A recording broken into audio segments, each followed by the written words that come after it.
A tarefa de criar e educar os filhos é sempre muito delicada e muitas vezes desafiadora.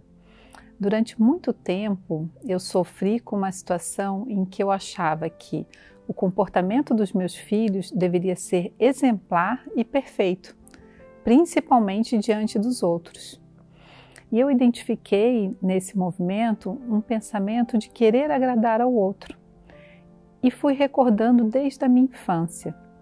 Durante a minha infância, eu lembrei de algumas situações em que eu desobedecia os meus pais.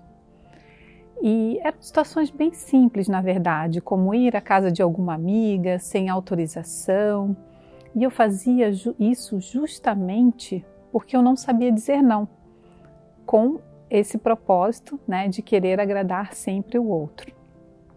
E hoje, analisando essas situações, eu percebo que, na verdade, eu não estava desobedecendo apenas os meus pais. Eu estava desobedecendo a mim mesma e aos meus princípios, porque no fundo eu sabia que o que os meus pais queriam era sempre o melhor para mim. E essas situações, elas foram me acompanhando até a minha vida adulta. E hoje acabam influenciando na criação dos meus filhos. Toda vez que alguém vem fazer alguma queixa em relação ao comportamento deles, eu sempre reagia de maneira exagerada, ou muito rude, ou então corrigia eles de maneira inconsciente, e isso muitas vezes me trazia sofrimento e culminava em algumas situações desastrosas. Tem um trecho do livro de Carlos Bernardo Gonçalves Pecote, do livro Deficiências e Propensões do Ser Humano, que traz assim: é imprescindível fazer a criança saber que a obediência está condicionada a princípios de disciplina e de bem. Por conseguinte, ela não deverá obediência a nada que contrarie os seus princípios. Eu comecei a compreender, então, que a confiança que eu vou conquistando com os meus filhos vai estimulando eles a identificarem a quem eles devem obedecer.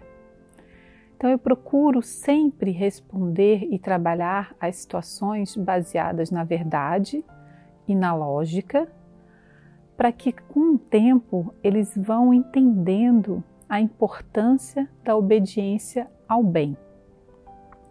Eu vivi uma situação muito interessante com a minha filha, entrando na adolescência, onde nós íamos viajar e ela solicitou que eu deixasse, que eu permitisse que ela pintasse as unhas. Como era uma situação especial, eu acabei deixando. E logo depois, quando estávamos a caminho do local, ela manifestou que queria pintar as unhas da cor preta. Num primeiro momento, eu reagi. Depois, eu fui refletindo com ela. Falei: filha, nós vamos viajar, você é uma menina muito novinha ainda. Que tal você optar por uma cor mais clarinha? E depois, no futuro, você vai experimentando outras cores novas. Ela reagiu bastante. Então eu virei para ela com calma, respirei e falei assim: então você pensa e faça o que você achar melhor. Depois, quando ela terminou, ela veio toda contente me mostrar que tinha pintado as unhas de cor clarinha e parecia muito feliz com essa decisão. Ao colocar essa decisão sob responsabilidade dela, eu permiti que ela refletisse e obedecesse aos princípios que ela mesma tem criado para ela. Então isso é muito importante. E com essa vivência, que eu ainda tenho estudado e refletido sobre ela, eu identifiquei alguns desafios.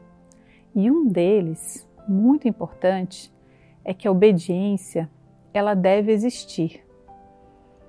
Mas eu preciso amparar a criança, tanto nas suas lutas quanto nas suas decisões, que são naturais do seu desenvolvimento e da sua evolução, para que elas conquistem aos pouquinhos a liberdade de pensar.